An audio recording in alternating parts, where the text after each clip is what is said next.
Today, I want to share with you 3 common mistakes to avoid as a married couple planning for retirement.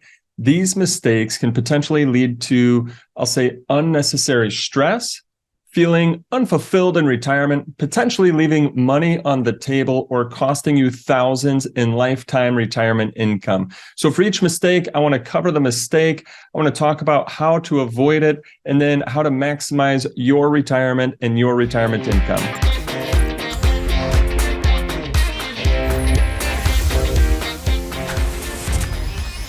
For those that I haven't met, I'm Scott Searns. I run a retirement planning firm where we help families and individuals, people just like you, minimize the taxes on their retirement income and retirement savings, help them understand when they can retire and how to make work optional, and help them invest, retire, and spend with confidence. Now, mistake number 1 is not talking about what you want to do in retirement before you actually retire. Now, this point is actually less financial and more personal, but could be one of the most important parts or most important points that we'll talk about today. You see, some people, they have this down, and for others, this can be their biggest challenge or biggest struggle. And why is this a mistake? Well, it can lead to unnecessary stress. It can lead to headaches.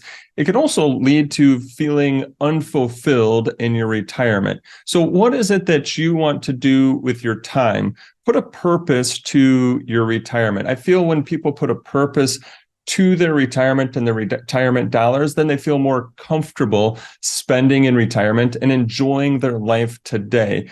With no purpose in retirement, well, then really you just have a pile of money. And then how do you create a plan if you're not sure what you're going to do? Let me share a quick story with you in regards to a couple who came in to meet. They had a few $1 million saved up and they could retire at any point in time. Now, spouse number 1 was ready to retire, wanted to retire, knew exactly what this person was going to do. They were going to golf, they were going to fish, they were going to volunteer, they were going to work around the yard. Like, they had it down. They knew what retirement was all about. However, they didn't want to retire unless spouse number 2 also retired, because they didn't want to feel like they were the ones at home while the other person was still working. Now, let's talk about spouse number 2. As we're going through the questions, we found out that spouse number 2 really didn't have any hobbies. Spouse number 2 liked to work, and spouse number 2, all of their friends were at work. So they were feeling really pressured. They were feeling really stressed out in regards to this retirement conversation. And as we went through this conversation, I kind of realized and recognized it might have been the first time that they had talked about this.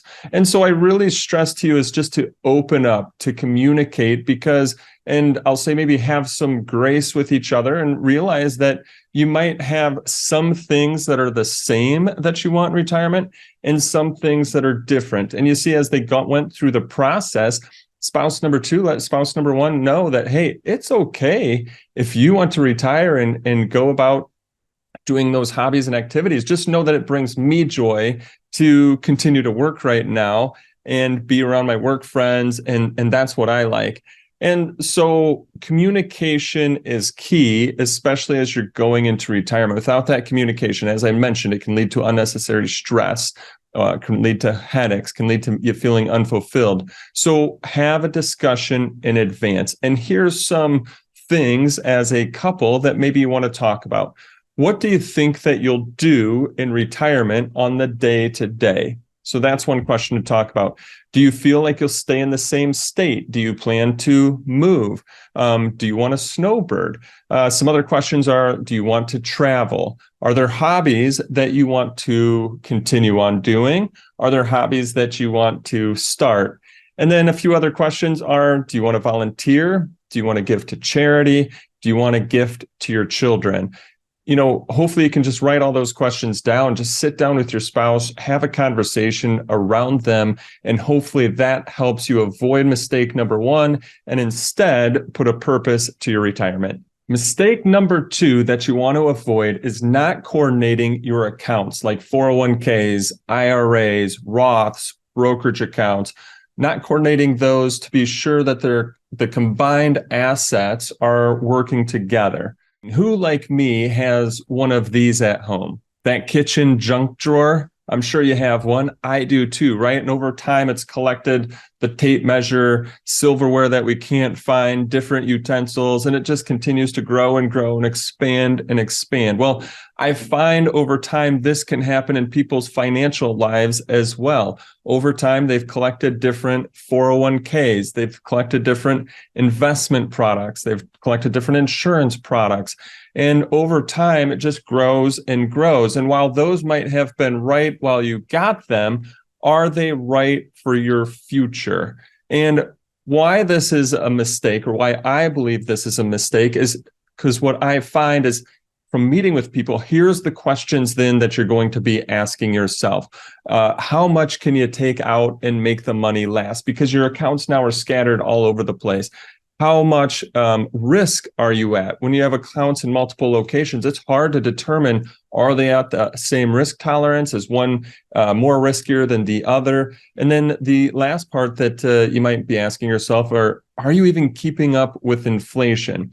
So what I really recommend is organizing or bringing everything together in one plan. Nope, I'm not saying, hey, combine spousal IRAs. You can't do that. We don't want any sort of tax situations. Of course, do everything how you need to do it from a legal and a tax standpoint, right? But if you have a bunch of old 401ks, you can bring them into one IRA for spouse number one. You can bring everything for spouse number two into one IRA. You can bring everything into one Roth IRA for spouse number one Roth IRA for spouse number two, or at least minimizing and downsizing the total number of accounts and instruments that you have out there. Now, when you do that, then it really helps to bring clarity around how much income you can take out of that plan, or if it's important to you to pass on a legacy, how much legacy that you can pass out from that plan, because now you've brought everything together. You can get it working together according to what your purpose is, what we talked about in mistake number one. Now, that's just the beginning part. Now, the secondary part of how this helps you out is, now that you've got all of your money, again, organized, you can now look at asset location, kind of taking it a step further. And when I talk about asset location, what I mean is, let's just say one spouse has a Roth and one spouse doesn't. Now, my beliefs are taxes are going to go up sometime in the future to help pay for all the national debt that we have going on. Well, I usually look at the Roth as an account that we want to utilize later in life when taxes go up. So tax-free money later in life. Well, if that's the case, then maybe we want to put the Roth 100% in equities. That's what we mean when we say asset location, is where do we want to put our equities? Maybe we want to put them all in a Roth. Now, everybody's situation is unique and different, but when we have that organization, we can start to look at the plan as one together, and we put specific assets and specific tax accounts to help provide you the most benefit for your future. Maybe one spouse is older than the other spouse. So then what do you want to do? Maybe you start to de-risk the older spouse's portfolio while keeping the younger spouse maybe at a little bit higher risk, because you're going to withdraw from spouse one first and then withdraw from spouse two down the road. So maybe you've got a little bit, more equity in the second portfolio than in the first portfolio. So hopefully just this gives you some thoughts and some ideas of how, when you bring everything together, you can look at it in a whole different light. It'll reduce the unknown questions that you have in your mind, and instead bring clarity to your income, bring clarity to where you put the risk in your portfolios, where you might put the safer assets in your portfolios, which should help you thrive in retirement. Before we get into point number 3, which is a point or a mistake that could be costing you thousands of dollars when it comes to your retirement income, first off, I hope that you're enjoying our discussion so far. And if you're someone who is approaching retirement and you want to continue to learn how to help minimize the taxes on your retirement savings, help you maximize your Social Security benefits and your retirement income, and just build wealth for you in your retirement picture, well, then subscribe to our YouTube channel, as we're going to continue to come out with new videos each and every week on topics just like those.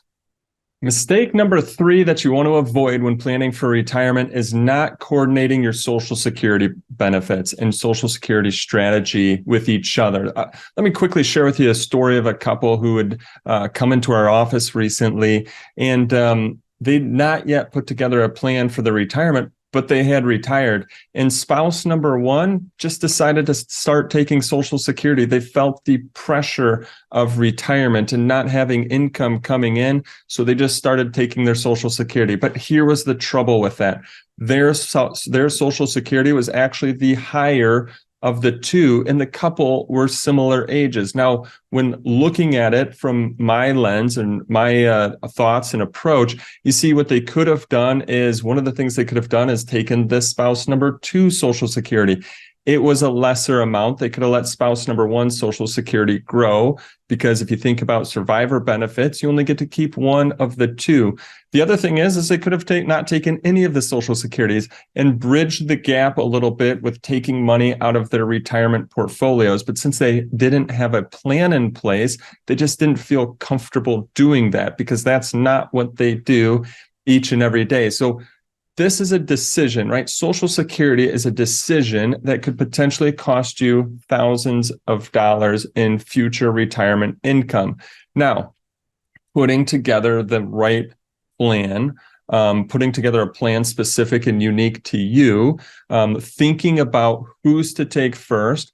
Maybe in this case, right, that I'm talking about here, they could have taken the second spouse's Social Security first. They could have let the first spouse Social Security grow, as that was the larger of the 2 amounts.